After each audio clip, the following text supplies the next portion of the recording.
And we're live. Welcome, everybody, to the one and only Gamersledge podcast where we sit around and talk about video games, stuff that we like about video games, stuff that we hate about video games, though that not so much, and just any other old thing that comes up in our brains. Welcome this evening. I am your host for this evening, Matt, aka Neo Sapien, and what in the living? Oh, geez Louise. Random noises in your house. Tonight we have Don't Dave. worry, It's just a burger. No big deal. Dave. Yes. Say hi to the fine people out in the internet land. Hi to the fine people in this room. In our digital room out in cyberspace. And we also have Kate this evening. Hello. All right. So we've got a show full of thoughts and ideas and, well, mostly news. But as always, we will start with what have we been up to? And I think Mark made Kate go first last time. So we'll go to Dave this week, who's taking a drink of some concoction so he can collect his thoughts. It's my go-to tell 'em or do. And I really needed that drink today. I don't like saying that. Because, sometimes people, when they say they needed that constitutes a problem. It's not a problem or anything like that. So I don't want anybody to get worried. Just having a today. day. Just having a week. And, I limit myself to, only, drinking during the podcast. So thanks for enabling me. Is it like a stressful work thing or bratty kid thing or No, kid's been fine. The kid's actually the easiest part of life so far. I mean, he has just moments where he stalls on stuff. I seriously thought he was going to swing that stick through the patio door, though, the way he was holding it. Yeah. He was actually really good with that. I was surprised because sometimes he has, started swinging it around. I'm like, all right, dude. But no, that's been fine. Work's been a little bit stressful, but it's just I think I'm overdoing the news cycle lately. I think I'm just taking in too much news, and there's just too much negativity, and I tend to absorb that kind of stuff. So when it gets too much, I'm kind of like, yeah.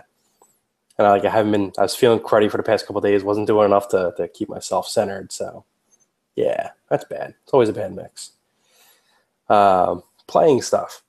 They released Thimbleweed Park for the Switch, which I was actually kind of looking forward to because I initially downloaded it on my laptop, but I don't always have I thought, I'd play it more on Steam. But the thing is, I'm not always at my laptop at night and everything. Usually I'm using it for work, and after that I kind of put it away. So I wasn't playing the game a lot because I wasn't going and getting my laptop just to play the game. So I'm actually looking forward to it on the Switch. And the Switch makes a lot of sense because the touchscreen controls for it. It plays like an old school, the 1990s or actually 80s going back, the Scum Engine games from LucasArts.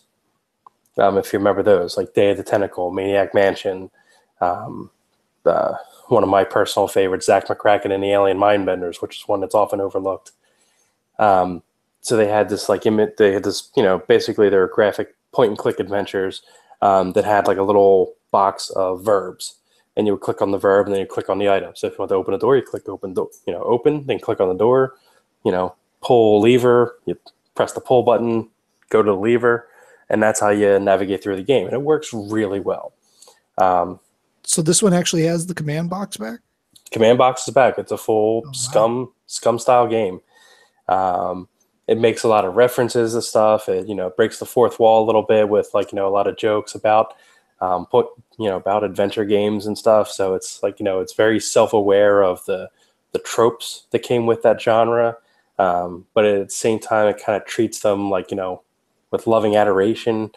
It's a very fun game. I don't mind that I dropped money on it twice at all because it's a very well done game. The puzzles are creative as you're going through.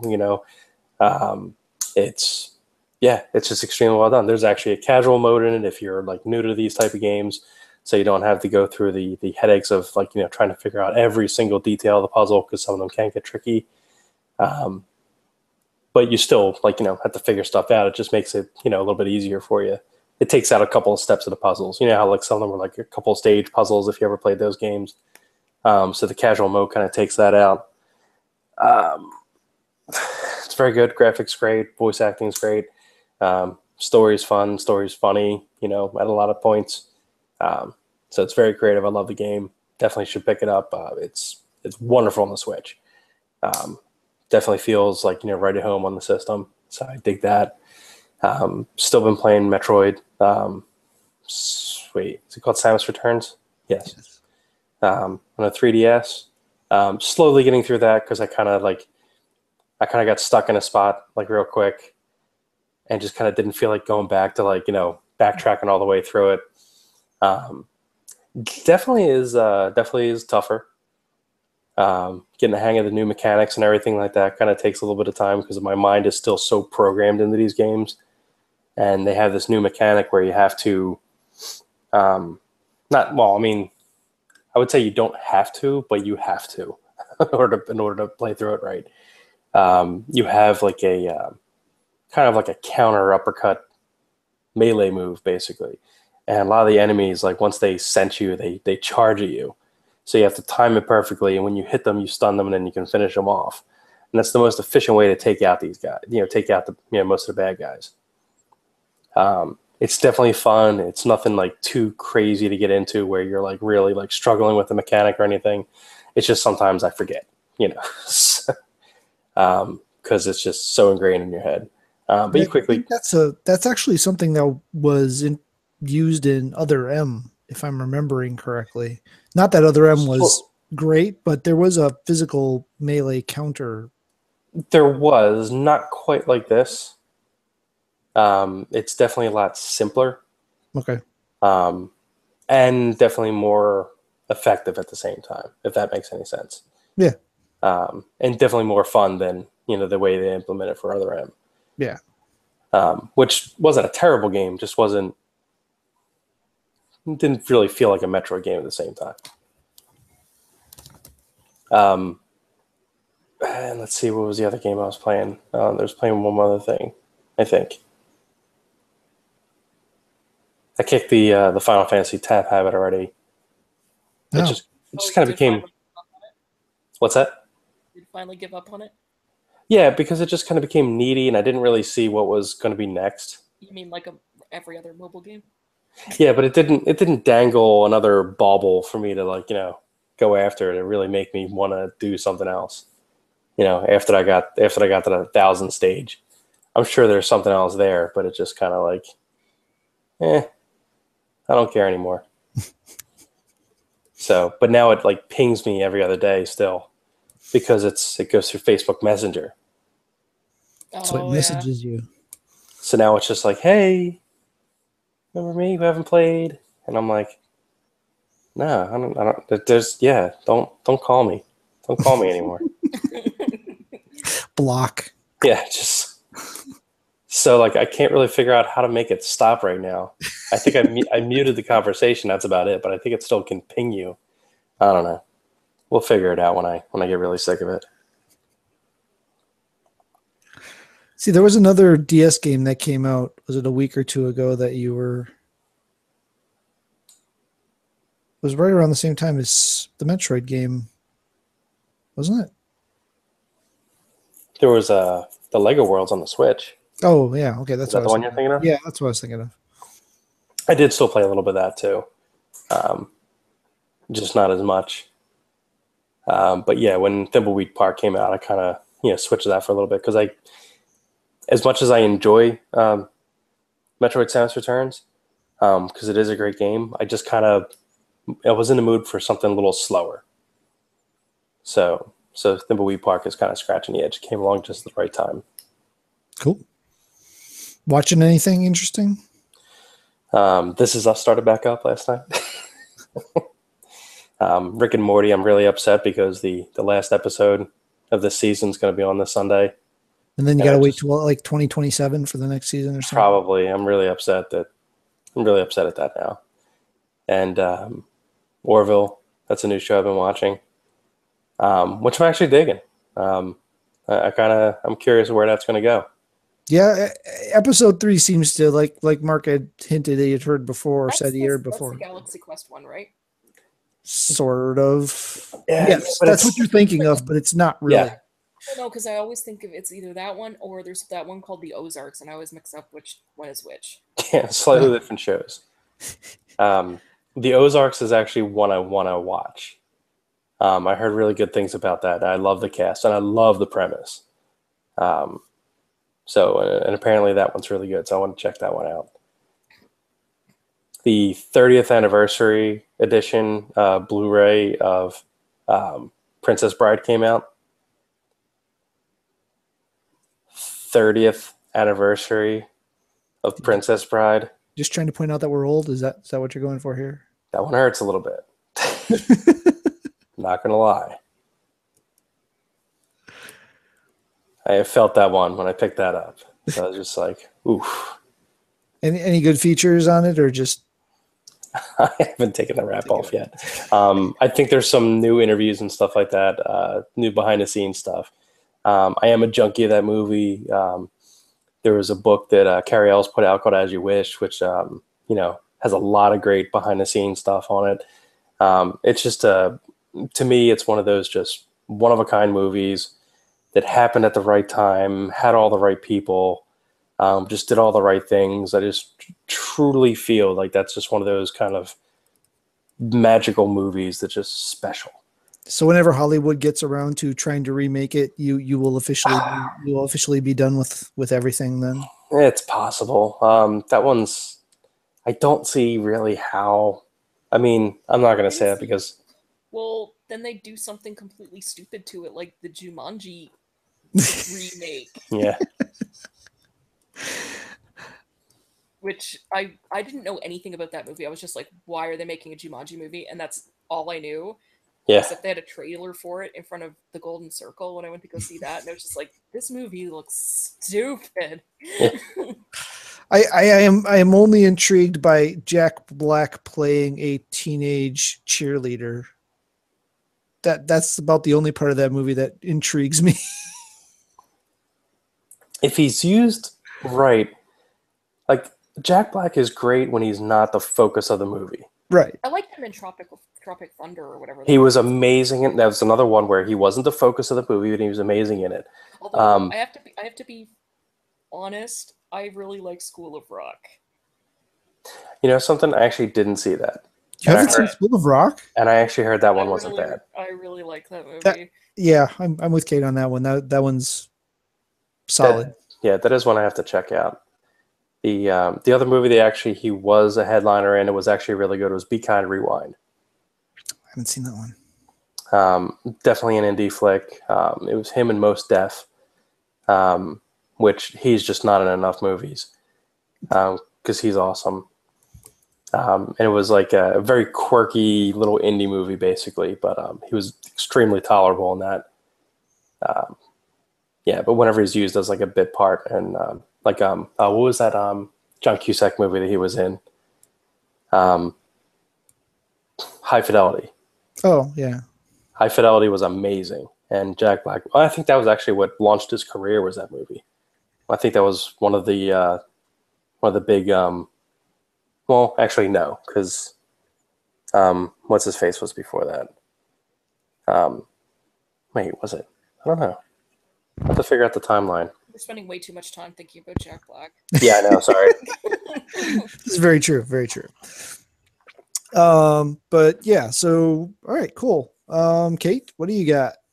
Well, I played a whole bunch of Final Fantasy 12, and that's pretty much all I played because I wanted to, actually work on it. So I did, all the side quest stuff that I could. And then I went into Guru Vegan and progressed the story, and then did the whole crystal thing where you get the Excalibur and Ultima Summon and like all that kind of stuff. So now I'm at the part where I'm doing the end game hunts, and then I'll beat the game so I can play Final Fantasy 9.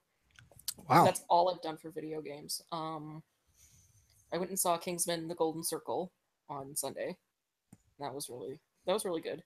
Like that? Yeah. Yeah, I really, really liked it. Better than the first, or as good as the first, or better? As good, but the first one had that the second one can't is that element of surprise because you're just like, what is this? Yeah. Watching it in the first one, so you're kind of expecting that stuff going into the second one, just like the crazy action, and it's like, I'm so glad to be back in this world when the first fight scene Mm-hmm. is set to "Let's Get Crazy" by Prince. Oh, It's so nice. good, and where Elton John has an amazing cameo role in this movie. All right, that's hilarious.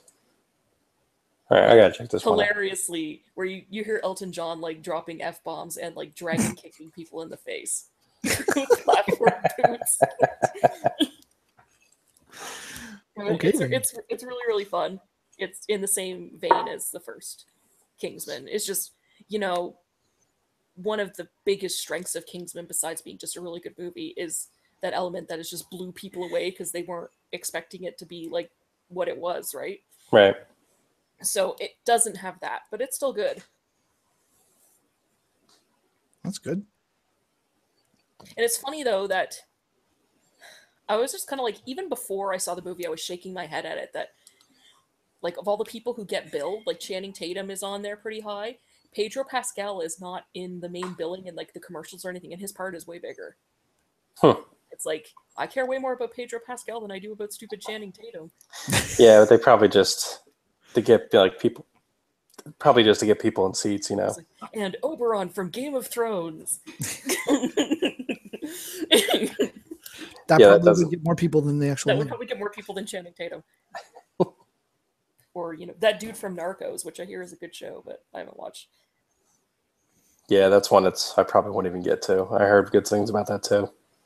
That is the main problem with today for that entertainment is Media there's consumption. too much Yeah, there's good just stuff. Too much stuff. Yeah. Oh, I also finally finished, because of the awesome Punisher trailer. I was like, okay, I got to start watching some of the Marvel Netflix stuff because I still hadn't even finished season 2 of Daredevil. I was Oh, wow. almost done. I just had like 2 episodes left, so I finished that. And then I started watching Jessica Jones, which I'm in love with so far. I'm only like a couple episodes in. Thank you. So good. It did. Why are her and Luke Cage both so sexy? It works. Like, even like my one really good friend that I go play D&D with, we talk about like all geeky stuff all the time. We were talking about the Marvel stuff, and he's like, God damn, that Luke Cage guy is so hot. And he's like, you know, totally, you know, straight dad kind of thing, but it's like, yeah, that guy's awesome. But no, like, Jessica Jones is amazing so far, and it's like a lot more sinister, because I haven't followed any, like, I don't know any of Jessica Jones' backstory or the Purple Man or anything like that. Like, I'm more into DC than I am in Marvel, so I don't really know any of that comic book stuff. But him as a villain is just way more sinister than like the Kingpin or, you know, any of these other mobby kind of dudes, because it's just like the mental manipulation, He's and like, you know, he's, you know, raping these women and he's just been like my forcing them favorite. to do He's stuff. been my It's just favorite like, oh my villain. God. He's been my favorite villain because he is just the most. I mean, He's out of the ones scariest. they've had, yeah, Yeah. he's terrifying. Yeah. Because it and he plays it so perfectly, which is crazy because he's like, He's the most beloved, geeky kind of paradigm paragon in the universe, as, yeah. you know. The fact that he was able to pull that off like right away without you even going like, no, no, this is like he just like nailed it right away. He sells it. Yeah. It's like, I didn't know the 10th Doctor could be so gross. Yeah, And no, now I'm I want to watch. I gotta watch that again now. You're killing me with this. I'm only a couple episodes in, but it's just like, oh, this is so, because I've always liked Kristen Ritter, so it's just like, Mhm. I really like her too in it. Everyone of all the, well, season 1 of Daredevil probably too, but everyone seriously. I like season 2 of Daredevil better because of the Punisher. Well, yeah, the Punisher stuff in there is great, but as far as everyone nailing their characters, like performance-wise, season 1 of Daredevil and Jessica Jones are probably the best. Yeah, so it's like Daredevil and like you know, Jessica Jones are putting it way up here, and I've heard really good things about Luke Cage, so I'm excited to watch that. But it's like, oh no, and then I'm gonna have to watch Iron Fist. I don't know if I want to. But then it might be like the end of Mass Effect 3 where everyone hated it, and it's actually not that bad. Yeah, and that's kind of what the problem is. The problem is that there was so much good before it. Like, if it started with Iron Fist, like, I don't think anybody would have... like the first 2 Thor movies of the TV universe, where it's just like, they're just there, and they're not terrible, but they're not as good as, like, Iron Man 1, or, like, Avengers 1, or Guardians of the Galaxy 1. Yeah, I guess. I mean, I like the Thor movies for what they were. Or it's like, Iron Man 2, which is just a pile. Yeah. It was better than Iron Fist is better than Iron Man 2 in my humblest opinion. I really like Iron Man 2. Iron Fist, it was just like I think. Or is it just like Avengers 2, where it's like, yeah, it's probably closer to that. I don't know. I mean, I just remember not caring about it. Yeah, it's because well, that's how I felt about the Avengers 2 movie. After like post, it's like it got some cool stuff in it, but it was just like, yeah, take away that it's got some cool stuff in it. Okay, come on, it does have some cool stuff in it. I will say it probably should have been 2 episodes shorter. 2 episodes shorter, and probably not enough Colleen Wing, because she was the only good thing about it. She was awesome. She was very awesome in that. And the guy that played her mentor, I can't think of his Buto or Botox or... Oh, yeah, he was good too. It probably wasn't Botox. Probably wasn't. He's very... Bluto, was he? He's always trying to get a hamburger. And he has no facial expression. His face is Pluto was a cartoon dog? What? Okay. Sorry. You're venturing into that almost bad territory. Yeah, no, sorry. Just let you know. Oh, we're halfway through the whiskey. Did a lot of stupid Luke stuff. We've got so much Christmas stuff coming. So much. Like, I literally don't know where to put it. I hate Christmas. I hate it. It can be a bit of a logistical nightmare. All right, so game front wise, I haven't done a ton the last week. I've been playing Star Wars Battlefront, the first one. Still playing through the DLC content that they made available. Trying to hone up a little bit before Battlefront 2 drops, so that I maybe don't completely suck totally. And then I also, in weirdness, all I played this week is shooters. I finished Spec Ops The Line, which, how did I put it earlier in the week, Dave? It's the most amazing reuse of a garbage bin discount title ever. Yeah. I was like, there's your box quote right there. Yeah, exactly. It's Spec Ops up to that point was a discount bin title. It was okay. I think it was only ever on PS1. Did PS2 even ever have a Spec Ops? Probably did. I don't remember. But this one, talk about by getting up a license and doing something so radically different with it. That's incredible. The shooting mechanic was very good. It wasn't excellent, but it was very good. It was hard going back because this was on PS3. It was very hard going back to using L1 and R1 for aim and trigger, or aim and shoot. I don't know how many times I hit L2 to pull the weapon up to aim down the sights and threw a grenade instead. But overall, the story was it's probably the best treatment in game form that I've seen of the effects of combat on the human psyche. Let's just leave it at that. That's about all I can say about it. It's worth your time if you still have a functioning PS3 and a copy of the game, which if you had, plus like 4 years ago. You do, because it was a free plus game. It's worth your time. It's 15 chapters. I don't know, 8 hours maybe. And I'm slow because I have to redo some sections that I get stuck on. There are choices throughout the game. So if you're looking to platinum it, which I wish I could because the game deserves it, but I'm not going to beat it on the hardest difficulty. I'm not going to try even. But if you're looking to maximize your trophies, there are a couple of sections you'll have to do more than once to play each decision path. There are branching endings at the end. So if you want to see all the endings, kind of have to get a idea for what the triggers are for that. But yeah, it's a really good shooter with an amazing story attached to it. And the reason this came into consciousness is because the writer for that game is also the writer for the single player for Battlefront 2.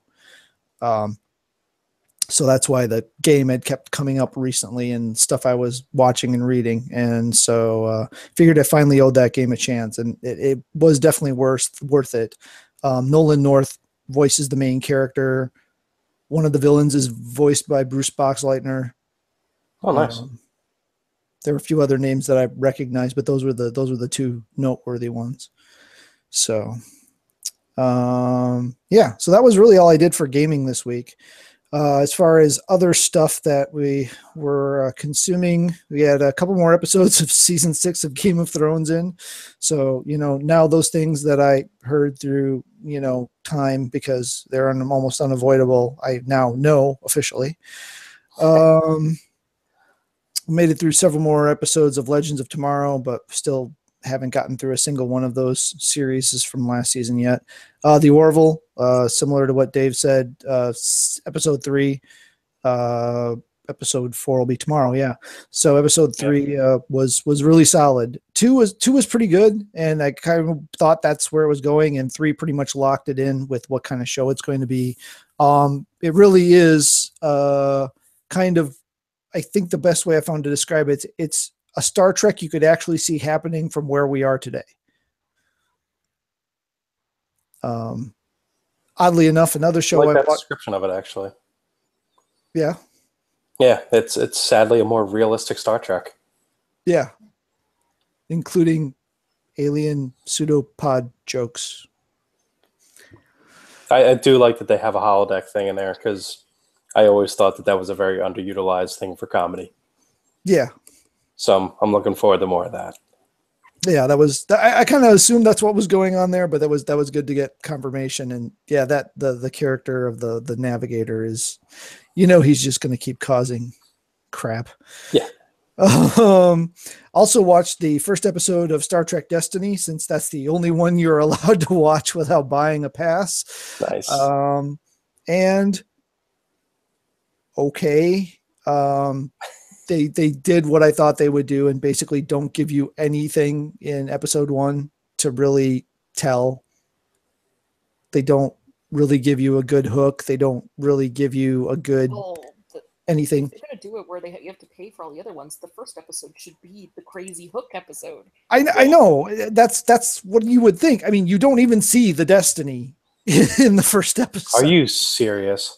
It's nowhere other than okay. It has probably the coolest Trek intro ever.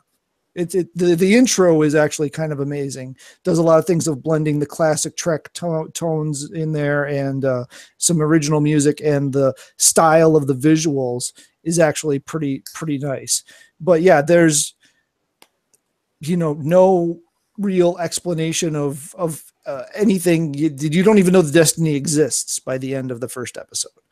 So that's really awesome. I mean, just my favorite joke that I've made so far about this whole fiasco is somebody asked they're like, oh, the new Star Trek, I forget the name. Or Discovery. I said Destiny, didn't I? I meant Discovery. Yeah. Sorry. Star Trek Discovery. They were like, I forget the name. I guess I thought the new Star Trek, I forget the name of what the name of the series is. And I was like, oh, it's Star Trek, the tax write-off. The dog agrees with you, I guess? Yeah. Because it really seems like they're just trying to take a bath on this. They are not trying whatsoever. The whole... Is it like a copyright thing? like the Fantastic Four, they have to make a crappy movie before their copyright runs out. So they can make I don't think so, because Paramount that doesn't owns it lock, stock, and barrel, I think. So but it doesn't make sense because they're using it as a vehicle for their streaming service, which has been floundering. And if you've got a license that's got the draw of Star Trek, I guess. But the thing is that like people, and there's people like trying to defend this. They're just like, oh, if it's if I can watch it on free TV, why am I going to pay for it? And they're like, well, it's not on free TV. It's on a paid service. No. This is from a company that has a network. Netflix doesn't have a network. They have to put stuff on Netflix. Amazon doesn't have a network. They have to put stuff on Amazon service. CBS has a network. They have multiple networks. Yeah, they're on your cable. You're paying for cable. There is no reason for them to have a counter service. Channels that you have to have if you want cable. Right. Yeah, it's a weird choice. I mean, I get it. They're trying to sell their service, which has been floundering. It worked to a degree. They had the highest number of registrations ever. I'm trying to figure out why. Save your free week until after the entire series is out. Watch the entire series unless they drop episodes as they go along. Yeah, rumor is that they're not going to have all the episodes on there. So if you try and wait till the end of it, you're only going to have like the previous 2 or 3. Wow. Yeah, so the Hulu crap. Which is just like... Is that what they do on Hulu? A lot of series, yeah. They'll have like the first episode and then like the last 2 or 3. So you'll go from like episode 1 to 12, 13, 14. Yeah. Another reason... Paying for it? Well, I can't get Hulu because I have a Canadian billing address. There is a free, well, is there still a free tier of Hulu? No, they got rid of that, didn't they? I think they did, actually. Yeah, because it used to be there was a free tier of Hulu and you just got more commercials. And then if you paid for it, essentially you got a lot of commercials, a couple less commercials, and you could stream it to devices. The free one couldn't stream to devices. You could only use a PC browser or a computer browser. I watched an episode of Doctor Who on Hulu before, and it took 2 hours because of the commercials. Okay, well, you had something really weird going on then, because that's never been the experience I had. I may be exaggerating a little bit, but it was a lot. A little bit. You might have actually made it up to the hour that it's supposed to be. That's actually true. But yeah, but I mean, the visuals are good. The makeup is good, except for the Klingons, because the way they did the teeth and the mouth pieces, the guys can barely pronounce the Klingon words, and a lot of it was done in Klingon, and they can barely talk. So that was kind of weird. And you still have no idea. None of the Klingon ships look like traditional Klingon ships. None of the Klingons look like traditional Klingons that we've seen so far. So really no idea what's going on there. And we don't really know if this is the JJ verse, because Kirk's father would have died by now already. So is this the Divergent JJ verse line? Look like? I haven't looked at a single piece of media for this thing, so I have no idea what they look like. All of the features are like super exaggerated. So like they don't even look like the movie ones at all? No, they look, well, they look more like the movie ones than the original series ones.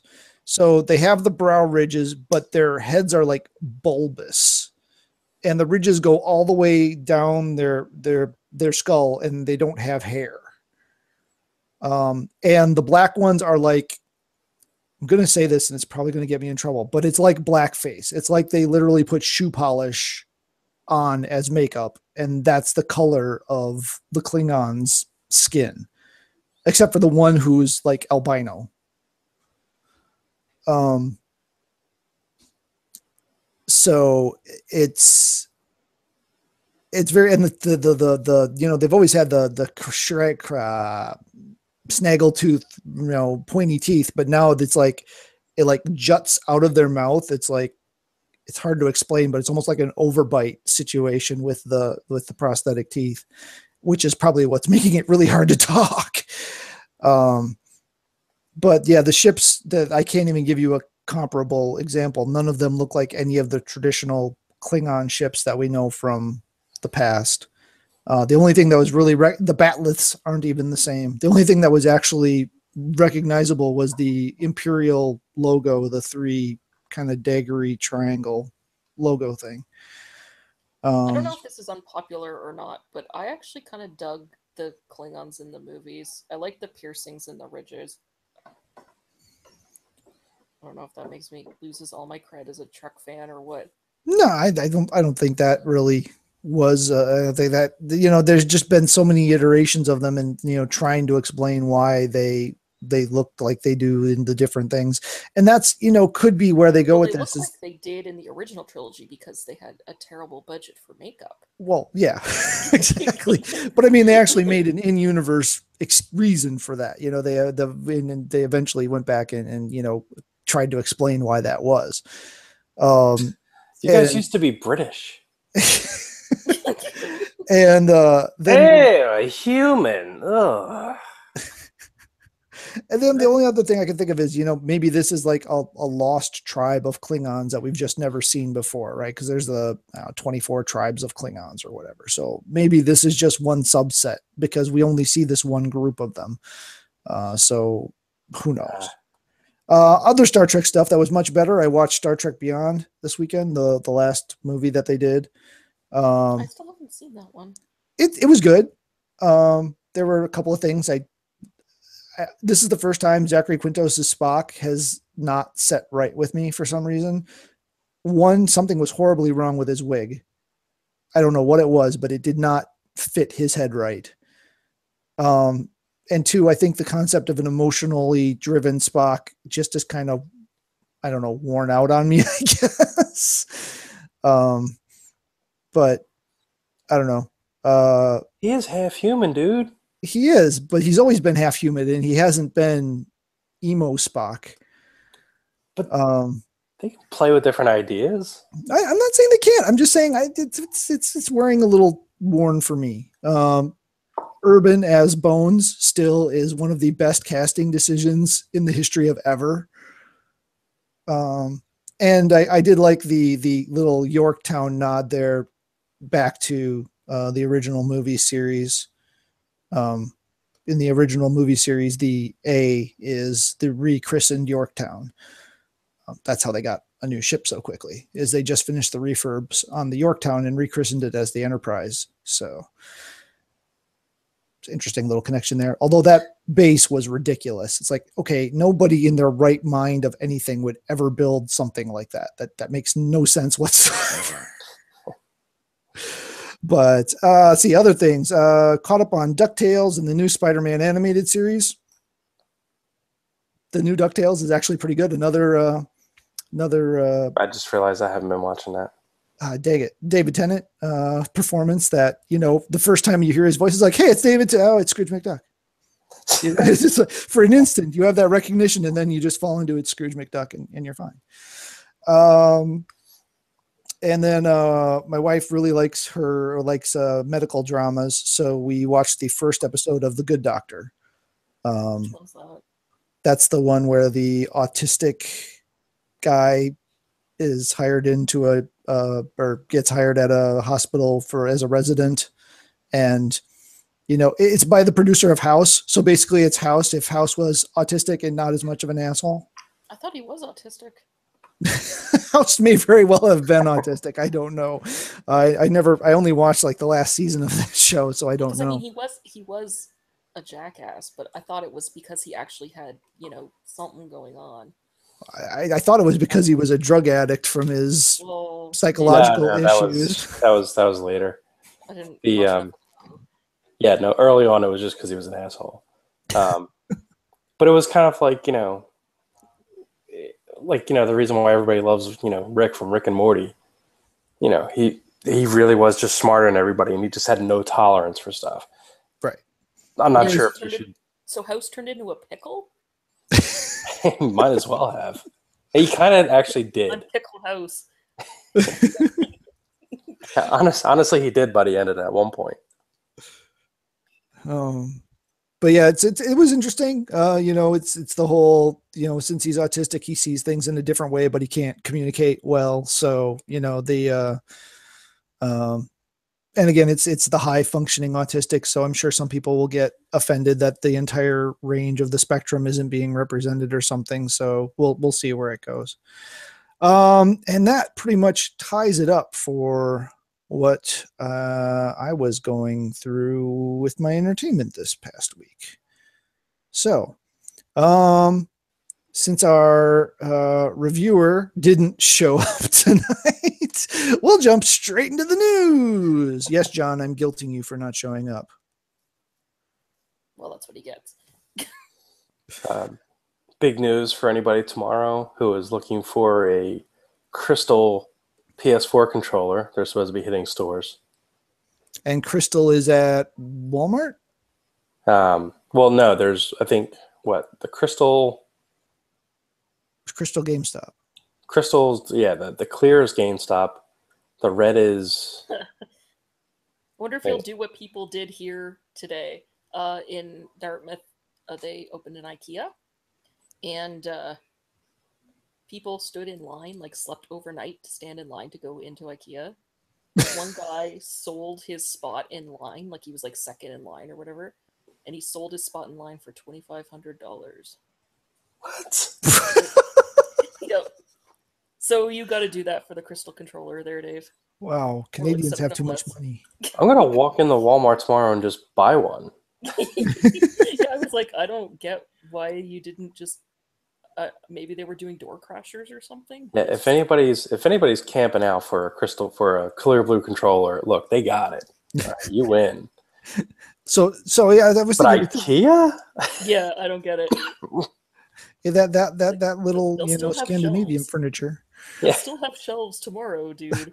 I just really needed to build that chair.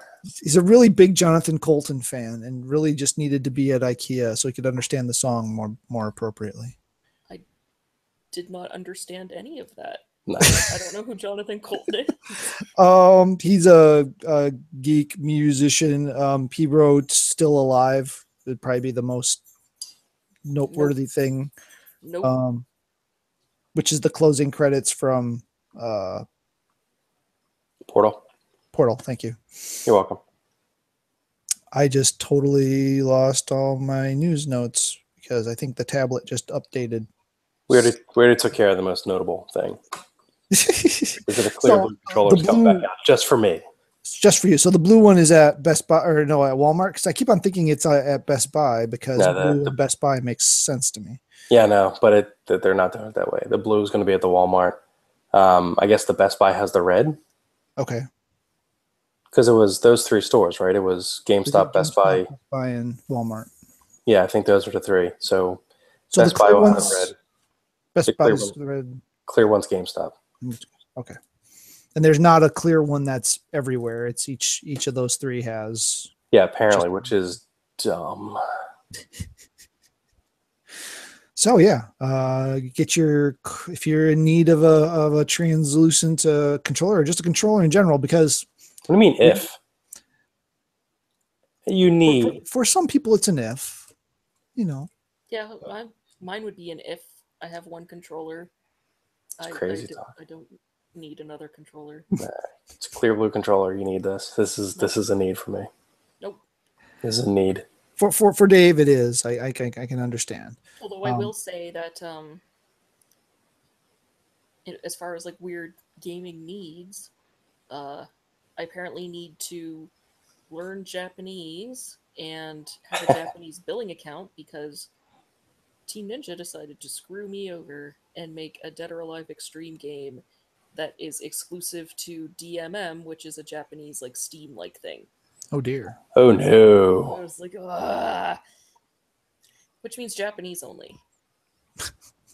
Oh no. Yeah, that doesn't sound like a thing that's going to be getting ported anytime soon. Well, and I mean, you could probably VPN it, unless it's got like a Netflix thing where you like, if you have a VPN, Netflix knows and you can't watch it. Right. But it would still all be in Japanese. So it's just like, I feel betrayed because I'm a big supporter of that series. It's just like, why would you do this to me? Hate it when stuff like that happens. Yeah.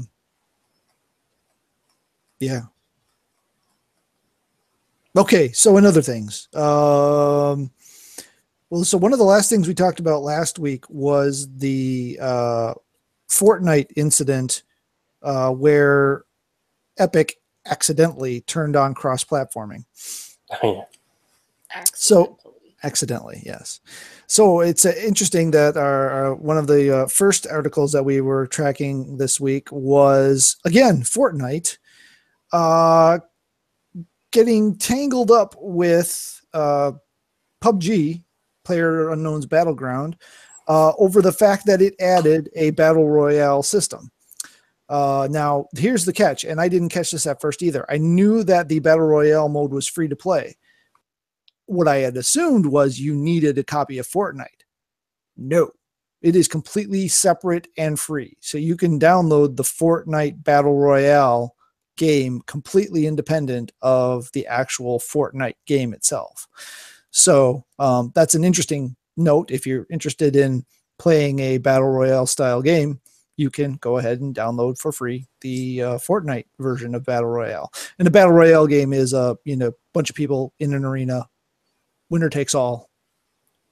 People don't notice that. Why are they watching a video game podcast? I don't know. Somebody might stumble on and think that Solitaire is the only video game that exists. I don't know.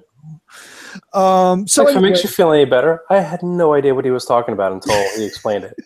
So you've never heard of PUBG? It's not that I haven't heard of it. I just don't care. Like, at all. Dave's even of less caring about it than I am. So anyway, I heard about it and just I tuned it right out. Like, as soon as I heard it's never mind.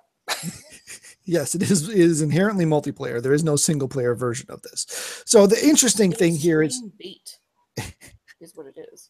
It's what? Stream bait.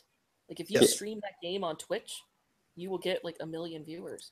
Well, I mean, and leeching news from earlier, PlayerUnknown Battlegrounds set another record on Steam for 1.5 million concurrent players. Now, easily well above anything that's ever been on the leaderboards before. So that's an interesting thing that thing just keeps on going. And technically, the game isn't even out yet. This is all still early access, although I will argue that in this case, early access is not a correct terminology to be using. But the interesting thing here is the developer, Bluehole, should be your favorite developer, Dave. I do like the name. Who is behind Fortnite, came in. Wow. Okay, let me try again. So, Epic develops Fortnite. Or Epic is the studio behind Fortnite, and they are also own the Unreal Engine. PlayerUnknown's Battleground is built in the Unreal Engine. So there's kind of a two-prong argument here that, hey, you're just mimicking us, and oh, by the way, it's a conflict of interest because we're building this game in your engine, and it got really kind of weird. Almost to the point where they did threaten, the PUBG developer did threaten legal action, was the threat of possible thought of legal action. And they didn't actually threaten a specific legal action against Fortnite, where it's a genre. We always have multiple games in a genre. Generally speaking, if you have a game that is successful enough, you are going to have clones. I mean, if the mobile environment has taught us anything, is have a successful game and you will have 1 million clones by the end of the month. So trying to Taylor Swift 1984 this. Yeah. You can't copyright a year, bitch. Yeah. The thing is though, can we give Kate a hand for that one? Come on, that was a good one. That was a good one. I was trying to think of a way to do something witty in that, and I had nothing. And she swoops in with that. That was amazing. She pulled it out. That was amazing. The interesting. The other interesting thing about this is PlayerUnknown himself, Brendan Green, kind of basically went the other way from the developer and said, yeah, it's a genre that we're not the first one in this genre and we won't be the last. So good on them for, putting out something and gaining some traction in the environment. They're nowhere near Fortnite is never going to get to PlayerUnknown Battlegrounds level. So it's not really a threat to them. But this happens with everything. Like, I remember, it happens with every, I mean, sometimes it's really successful and sometimes it's not. Like, look at when Resident Evil first came out. And then you had all the Resident Evil clones. Some of them were amazing, like Silent Hill. Some of them, not so much so. Like Dino Crisis. I mean, the first one was okay. I like Dino Crisis. That one went downhill super fast. Like, but then again, like Blue Stinger on the Dreamcast. Or like the first-person horror games, when Outlast or whatever, which one, or Lawbreakers trying to copy Overwatch and failing miserably. Yeah. It just happens. The thing is, like, if you want to, the way to combat that, like, if the way to combat other people making games in your genre is make the best one. Yeah, I mean, competition shouldn't be shied away from. I mean, you know, especially when you're the dominant in the market, you should welcome someone to keep you pushing because it keeps you from getting stagnant. Exactly. That's why Madden. Yeah. I mean, I'm sure people, you know, still like the new Madden. A buddy of mine, you know, was kind of like me. He'd buy a football game every few years. And he said he picked up the latest Madden. And he said it was just god awful, like what they did to that game. Yeah, there's a couple of modes in there that I heard described. I'm just like, how is any of that fun? Yeah, and the thing is, it's just like there's no competition. Like the story mode thing, like they did with FIFA, or is this the one before that? Because I know that now the sports game thing is everyone's going to copy that and have like this epic, like, you know, original character player story mode. Yeah, this is the second one, I think, in the Madden to do that. Or is this the first one? I'm not sure. Last year had the Like, manager mode, but I don't remember if it had the story, the individual player mode. And the funny thing about that mode in the Madden game is you don't even actually play football. It's the games are auto played and you just play the outside the game stuff. You do the Grand Theft Auto San Andreas stuff where you just like change your hairstyle at workout. Yeah, and work how, you know, different stuff and go to events. It sounded so weird. It's like listening to the people talk about the first raid for Destiny 2. It's like, that sounds like the most unfun thing I could possibly ever do in my life with a video game. Like, how is this? It doesn't even sound remotely intriguing, as opposed to the rest of the game, which, you know, I still every once in a while I'm tempted. But so way back when, we reported that there was a strike by the Voice Actors Guild, their voice acting, or the Screen Actors Guild, their voice acting branch division, whatever it's called, again, with voice actors wanting different things, including residuals and better definition of what it is they're going to be doing, and protection for voice, because a lot of the games can involve a lot of screaming and grunting and making a lot of voice taxing type of things. And the strike is now over. The Screen Actors Guild group got quite a few of the things they wanted. They did not get residuals. That was the major thing that they were after that they did not get. However, there are bonuses based on how many sessions you're in for. So the more sessions you're in for, the bigger your final game bonus is, up to a $2,100 bonus if it's 10 sessions or more.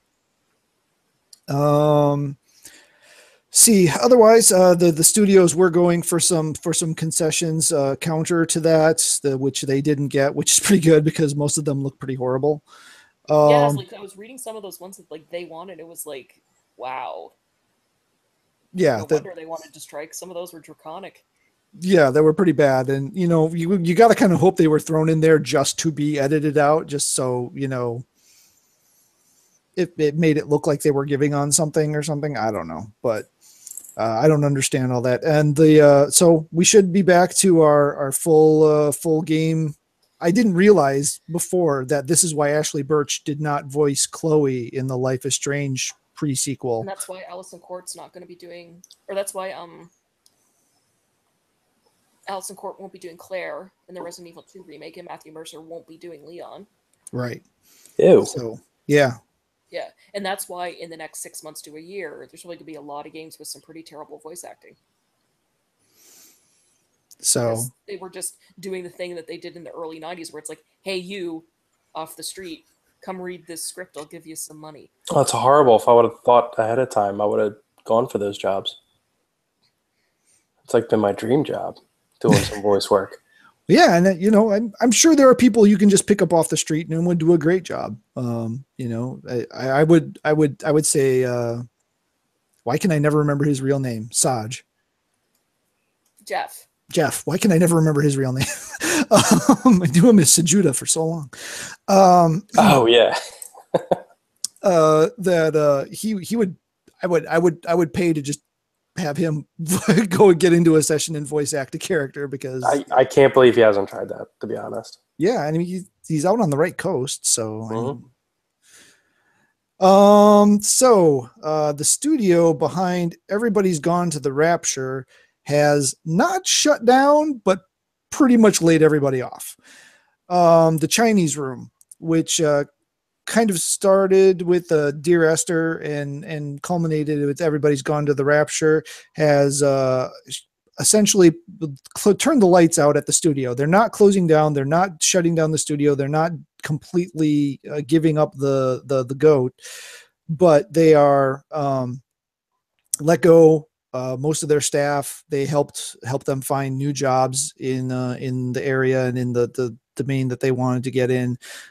They're hoping to have a bit of time to regroup, try to refocus, figure out what it is they want to do, and get back into the game, probably with a lot of new faces, since those other people that left will probably want to stay with their new job, I would guess. So it's sad to see a developer, you know, ever have issues to the level that stops them from being able to produce content, especially one that's generally pretty well respected. But hopefully those folks will be doing well, and it sounds like it's as amicable as a shutdown as it could be. So their employees find other jobs is really great, because a lot of the times people would be like, okay, see you later, bye. yeah, See you at the unemployment line. Yeah, I know my job would not care. They would help you find a new job. They wouldn't even help me find a box to put my stuff in on the way out the door, I'm sure. So I don't know why. I mean, and Dave, maybe you've got some weigh in on this, because it's more your domain. But WWE 2K18 is announced for PC. And apparently, for some reason, that makes Mark more likely to want to play it. I have no idea. Those two things have absolutely no correlation in my brain, and we never talked about it. So I have no idea why it being announced for PC would make him more wanting to play it than not. Unless he's just becoming a PC snob. The newest WWE game. The only thing I can think of is the possibility. That's why I didn't know, because as soon as you said WWE, it's just like, yes. The only thing I can think of is the possibility of easy mods. Okay. So yeah, you did note the creation suite in there, so yeah, that could be it. Because I know that tends to be kind of like limited on consoles, unless of course you're playing Fire Pro, when you can do like all kinds of everything. So I'm thinking, if they have it set up a certain way, there would be a really easy modding community, and you would have like all the indie stuff people would be able to make easily, and trade and share, all that kind of thing. So if the game is halfway decent, plus you add that into it, I could see wanting to be able to play on PC. Makes sense. That's why a lot of people play Bethesda games on PC too. Is that exactly? Yeah. Cool. So if anybody's looking forward to that, I didn't actually read the article, because I'm about as likely to jump off the roof of my house as play a wrestling game. Was there a date announced? The PS4, Xbox One, PC, and Nintendo Switch all on the same day, 17th of October, 2017. Apparently the physical copy for the Switch will be coming at a later time. So for the which? For the Switch, which Switch is which? For the what? That one that you like. The one that I like. The Switch. Yeah, but what was the game again? This is still the WWE games. Oh, wow. Sorry, Like, I why are we lost. talking about a wrestling game when Mark's not here? None of us care at all. But it's news. It's news. It's news. Yeah, I only care about one wrestling game series, and like they're not coming out with one probably anytime soon. Actually, I think that's not true. Actually, But I thought care there about were one. getting a version. yeah, there soon. was supposed to be something, but I don't think it's like. To be fair, I do care about. Well, I did care about one wrestling series in Rumble Roses, and it's owned by Konami, so never see yeah. that again. Although I hate video games. there has been some indications that maybe Konami's starting to turn back around, but well, yeah, it'll be a long time The before. market dried up. Yeah, exactly. You can only saturate that market so much. Yeah, Dragon's Crown, which was a game put out by. Oh, now I'm gonna completely blank. Starts with a V. Oh man, Victorious. no. Voluptuous. Vanillaware. Vanillaware. That's it. This is one of the Vanillaware animated is coming to PS4. That was a remaster, and it looks pretty insane on a regular and completely insane on a pro. Still haven't been able to make that jump to the pro, but unless you're like, I think the pro is great if you're playing on a monitor that's really close to your screen. Like because when you play on a monitor at a desk, it's like really close to your face, right? Mhm. But if you're playing with a TV across the room, 1080p and 4K isn't that huge of a difference. Yeah, it's more for the HDR. If I could get HDR, I think I'd rather that than necessarily 60 4K. frames per second, I guess, but not every game has 60 frames per second on the Pro. Yeah, not everyone does, and it's. I've always been the case. For me, it's always been unless you're competitively playing a multiplayer competitive game, FPS as long as it's locked, Fighting game, yeah, doesn't matter nearly as much as where it's locked at. As long as it's locked at 30, it's when it's like deviating. Yeah, that's the the time I notice it. Like, because I can't tell.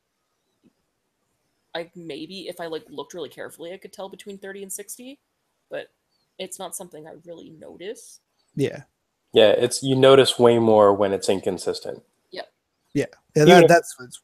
Even if it's inconsistent, like done well, like if you're floating between like 24 and 60, like everything in between those numbers are great, but just when it drops to like 15. Yeah, and you just like 3 frames a second. It's like this needs to stop. Yeah, you'd even drop you'd notice a drop from 60 to 24. You'd notice that. Well, that's what I'm saying. You'd notice even though 24 frames and 60 frames are like everything in between, any number in between, pick one, they're all great. You would still notice it if it's fluctuating between the two. Yeah. And which, affects your enjoyment of stuff, even if you realize it or not. Yeah, so especially since it usually drops the instant that you need the game to be more responsive. Like when you're doing a platformer and you're just above the apex of your jump over a chasm, and it's like, turning from, I'm in the chasm. Yeah, that sounds familiar, doesn't it, Dave? Yep. That was awful. So today I brought it up. Today is the day that the studios or publishers or companies, Microsoft and Sony, let us know what it is that they're going to let us pay for the cost of admission of their membership thing, be it PS Plus or Games with Gold. And so we first have the PlayStation list for October. The leading game for your October PlayStation Plus is Metal Gear Solid 5 Phantom Pain. I haven't really been a fan of Metal Gear Solid since 1. That was like the last Metal Gear Solid I actually played all the way through and enjoyed all the way through. So I don't know if I'll actually play this or not. I know I didn't play Ground Zeroes when we got it. What was that, a year ago-ish? I think. But it's nice to see a title like that in here, especially folks have been asking for more full-size games. And then also for the PlayStation 4, we have the Amnesia Collection, which contains both Dark Descent and A Machine for Pigs. I have no idea what either of those games are, but I think I'll be trying them out based on the names alone. Have either of you played the Amnesia games? No, but I actually know I own it. It came with a humble. On the bundle. Oh boy, I really didn't think this was this much this week. I think it's more the tired than it is. Probably. But the Hubba Bubba. The Hubba Bubba. But yeah, so I technically own it in Steam. I've never actually played it. The soundtrack is great though, because that also came with the Humble Bundle. All right. And actually, I think A Machine for Pigs may have been developed by the company that we just said was shutting down, but not shutting down, the Chinese Room. So I'm not sure on that one, but I think that's true. So for the PS3, you have Monster Jam Battlegrounds. I have no idea what that is. I'm guessing maybe a monster truck racing game, maybe. And Hustle Kings, which is a pool game, and then or they're cars driven by monsters. It could be. I don't know. I didn't look that up ahead of time, and of course, the blog post doesn't show you anything about games that aren't the big ones anymore. And then for the PS Vita, which also both of these cross by with the PS4, you have Hue and Skyforce Anniversary. The Skyforce Anniversary is also PS4 and PS3, so you get that way too. Skyforce, I know I've heard that before, but I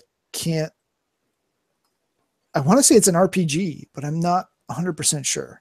I'm actually not familiar with that one at all. And then Hue, I have no idea. I'm guessing it's a indie style puzzle game based on the name.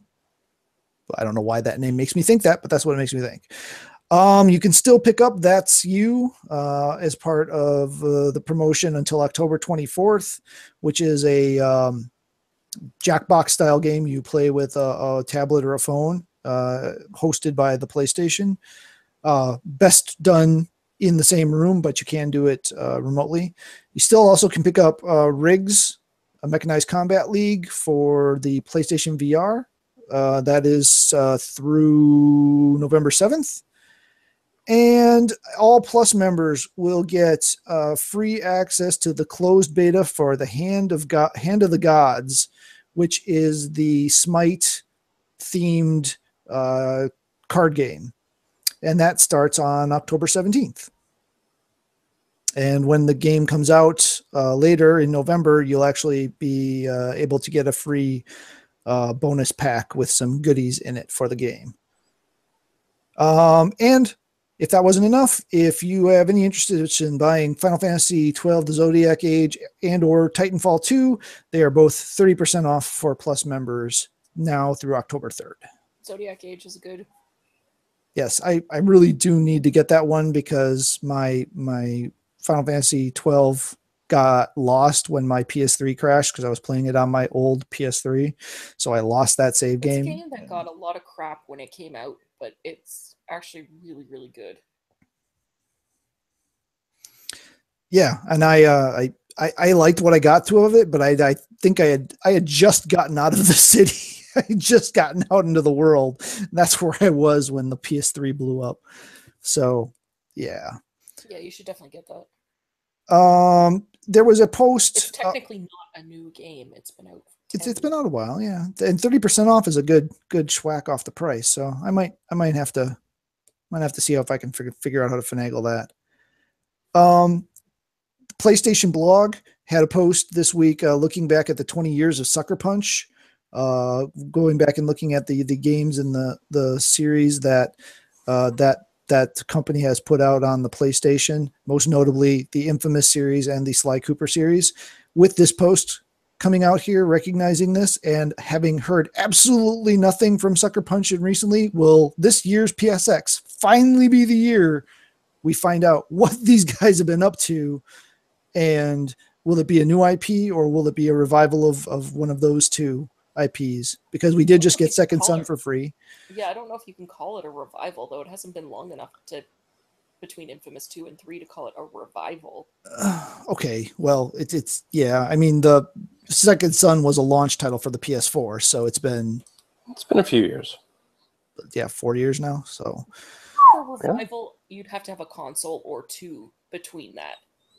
to be a revival, okay, that's fair enough. Let's see. It says a reawakening.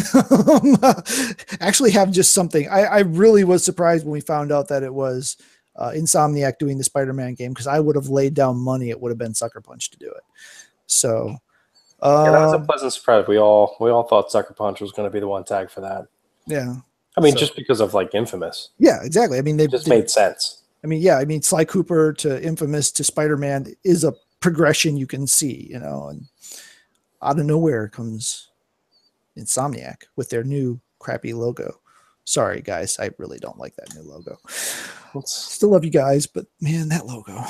Yeah, I miss the whimsy of the last one. Yeah. Which, anyway. The world is empty of whimsy now. Yes, there's no whimsy. Needs to reflect that. Tell me about it. Well, there better be some whimsy in my Spider-Man game, darn it, because that will just not sit well with me if there isn't. Oh, there'll be whimsy. There better be. If Peter doesn't have a stuffed Ratchet in his, his desk in his room. And hopefully he'll have a neck, unlike Marvel vs. Capcom. Oh, gosh. Yes. No, and those models. If you watch any of the videos of that, his super Japanese mocap acting. Where he's like doing like the, walking with his arms behind his head and, everything is super Japanese, like in the way that they're like their hand gestures and stuff when they talk. Right.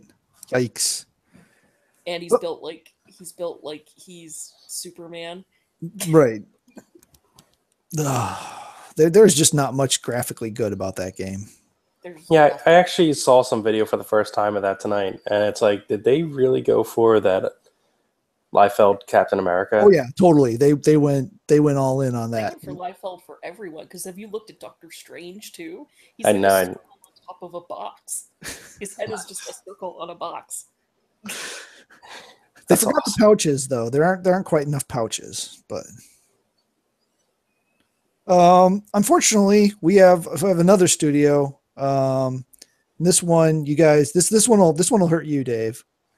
But Volition has gotten hit with a significant amount of layoffs. Doesn't have an exact number in the article, but it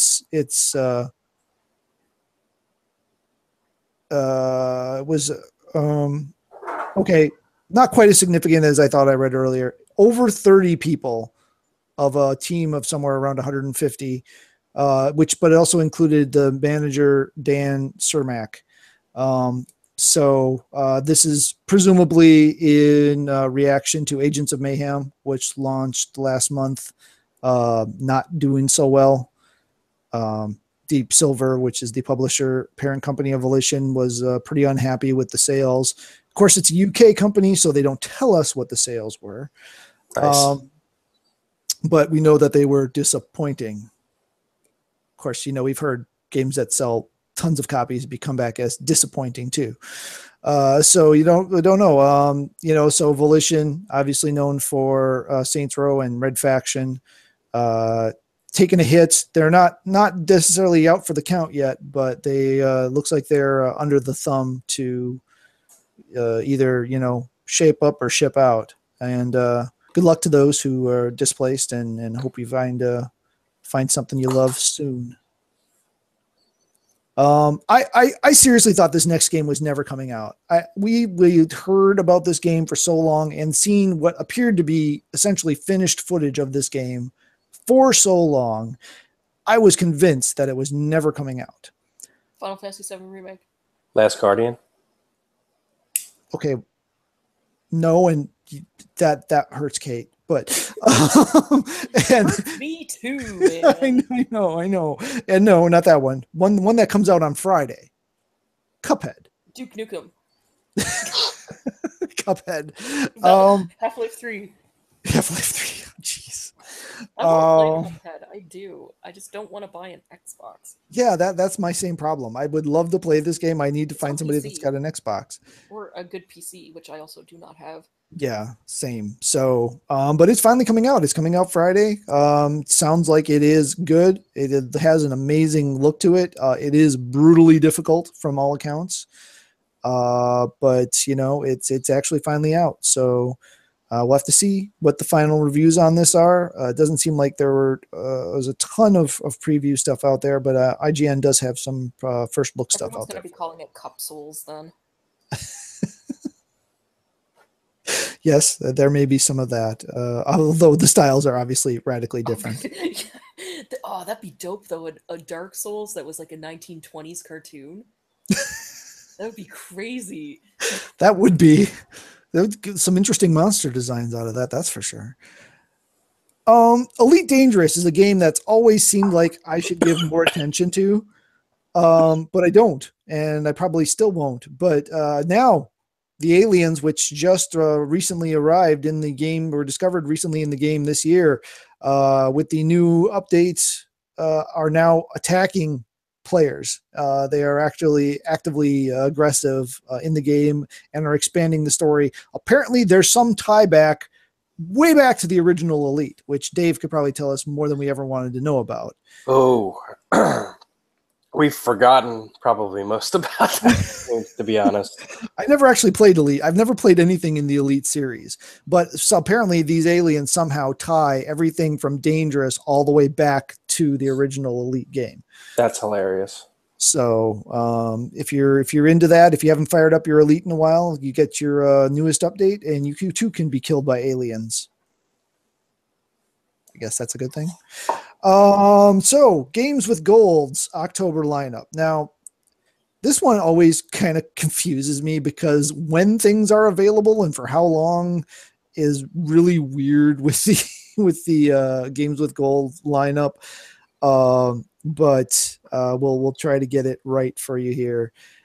So the blarg brain stopped working. Okay, here we go. Gone Home Console Edition for October 1 through 31st on Xbox One. So for all the month of October, Xbox One, you can pick that up. And remember, with Games with Gold, even if you quit your Gold subscription, you can still keep the game. Difference between the Games with Gold and PS Plus. From October 16th to November 15th for the Xbox One, you can download the Turing Test. Up till the 16th, I don't know what the current one is, but whatever the current game is for that mid-month to mid-month, you'll be able to keep getting that till the 15th of October.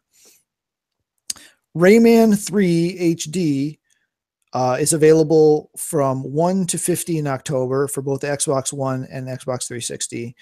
And Medal of Honor Airborne is available from October 16th to October 31st for both the Xbox One and Xbox 360. So that's Gone Home, the Turing Test, Rayman 3 HD, and Medal of Honor Airborne. I have to say, this is an interesting collection. This is kind of a lot different than what we normally see from the Games with Gold. So it'll be interesting to see how that's received critically or fanfully. By those whiny people at the ends of controllers. Anally. Nice. Yeah. It's gotten out of control. So there's your Xbox Games with Gold. So the Super Nintendo Classic has started seeing reviews. Overall, seems like it's a lot like the NES Classic. The same benefits and challenges of both. The cords on the controllers are longer, but not long enough for modern setups. The UI is still really kind of derpy for the menu selection of games, and there's still no way, unless you plug in a Wii or Wii U controller with a home button, to get back to the menu once you're in a game. So out of the box, all the pieces, parts, you cannot get back to the menu without resetting the system.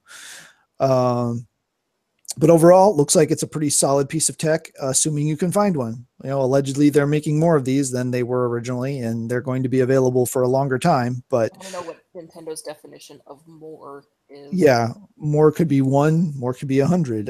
Who knows? I was thinking 5. 5, maybe 6. Not that much. No, 100's not that much either. No 5-digit improvement to satisfy even half of the people who want one.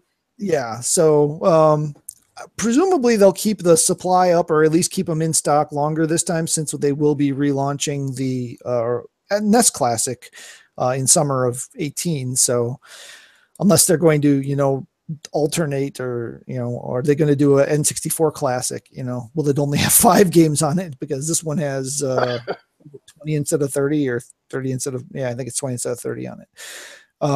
But that concludes what I have recorded for the news for the week. Anything either of you saw over the last few days that you wanted to bring up that we didn't hit on? We covered the clear controllers, right? Yep, we covered the Yes. covered the translucent. Just making sure the important things were covered. The important things have been covered. I double checked. It was Best Buy with the red one. Okay, that just seems weird. It was like Target should have the red one. Target gets nothing apparently. Yeah, that's weird. I don't know. It's weird, but they like doing Target exclusives, so that's just interesting. Yeah, I don't understand what store exclusives for controllers is. Just you're just really scraping the lane barrel here. Yeah.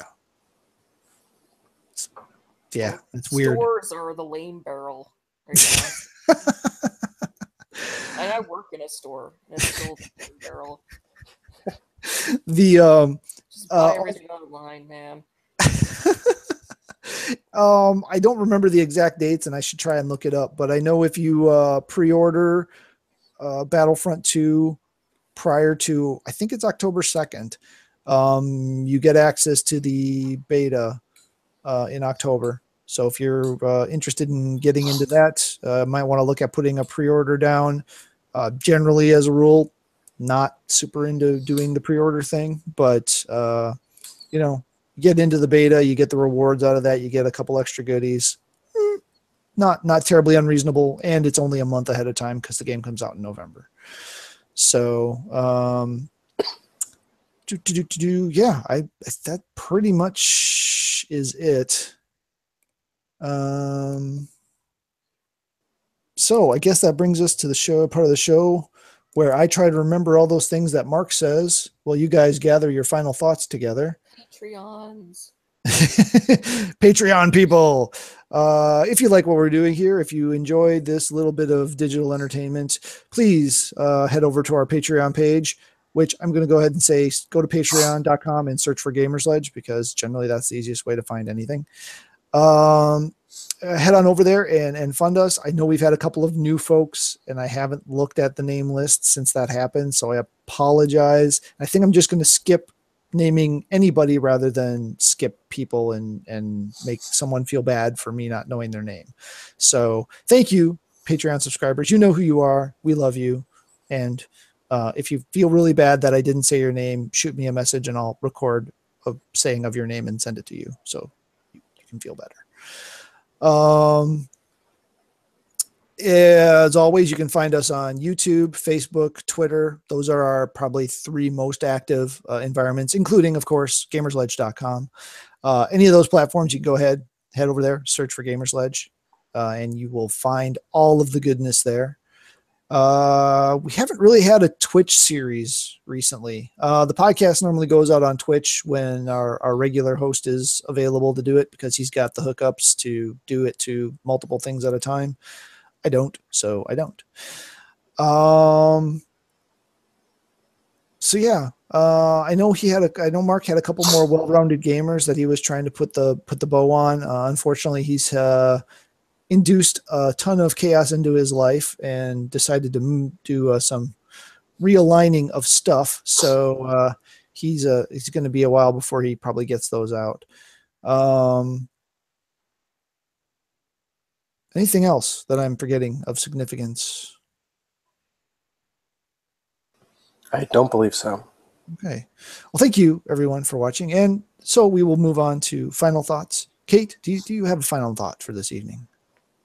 I actually wasn't even thinking of one. I should have been, shouldn't I? I warned you. I even said. I know. Um. I don't know. I got nothing. Yeah, nothing. Yeah, these final thoughts get hard after a while, but I hate Christmas. Christmas. Hating Christmas. Hating Christmas. We need to do our own version of how the Grinch stole Christmas, Lady but it's how the Kate. Oh no, I freely admit that I'm a Grinch. Just want to watch the whole world burn. Christmas lights include Christmas lights starting the fire. Oh dear. Oh dear, dear, dear. Dave. Oh, Hugh Hefner died. What? Yeah, I just saw it. He died. Wow. I thought he'd taken enough Viagra to preserve him for forever. Yeah, apparently 91. I'm curious as to how. And a bunch of 30-year-old women are just like, whew. Yeah. Now I don't have to try and avoid him sleeping with me. Wow. So who's the heir apparent to that empire? I think his daughter or granddaughter. Huh. It's a woman actually now. Except that they don't even have nudity anymore or something. I don't know. Well, they stopped for a while, but they were going to bring it back, is what I remember. Because that's what people want. People do not read Playboy for the articles. They just say that so people won't think they're masturbating to it. Even though if you wanted to pick something, some skin mag, Playboy's usually not at the top of your list for pornography. Well, yeah, and with the internet, that Unless whole industry is kind of a weird thing. Yeah. Unless you're 12. But if you're an adult, you don't pick Playboy.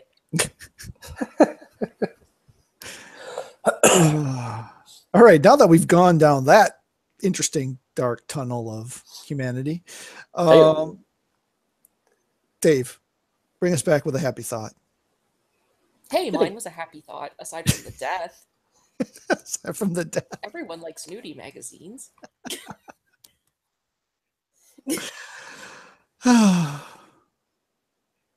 I'm getting a clear blue controller tomorrow, so life is good. That's all I know. You're obsessed with the clear blue controller. I got a cold one. Dude, that's my thing. Yeah, clear blue is your thing. If he could have a clear blue body, totally. If like when Android bodies come out and you can have like your brain superimposed into them, I'll be like, "Where's the clear blue one?" Oh yeah, that's happening. Oh gosh. I finally this year got my clear blue Game Boy Color. That's right. Yeah, you did. Because I had they only made it for this Japanese airline. And finally one showed up on eBay cheap. Now they just need to make a clear blue PS4 and you'll be set. Yeah, I'm not holding my breath for that one. Yeah, no. You might get a blue one. Probably not a blue one. Yeah, I have my 2DS. They made a clear blue, one of those. So I have that. But yeah, they're few and far between at this point.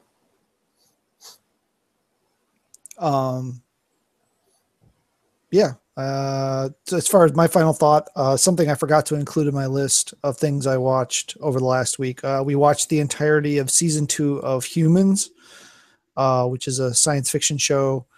I believe it was aired on AMC. I'm not sure if they're the studio. It aired in Great Britain first, so it's probably a BBC property. But for some reason, instead of airing on BBC America here, it aired on AMC. Season 1 and 2 both solid sci-fi. Awakening of the androids storyline. So it's very I won't say it's very Asimovian, but it's got a lot of Asimov undertones to it with the whole robotics and what does it mean to have a robot that feels and thinks like a human. So I enjoyed it. I think it's a good takeaway. So if you have the ability to view that some way, that wouldn't be a bad way to spend your time. They're short seasons. I think they're only 8 episodes a piece. No, that's not bad. So yeah, it's pretty short. Well acted, well written. So yeah, that's something you could go check out, and hopefully you enjoy it. With that, I will not subject you to any jokes, be them good or bad, because humor is entirely subjective. So with that, we will bid you fond farewell, adieu, see you later, have a good one, and as always, game on. Have a good one.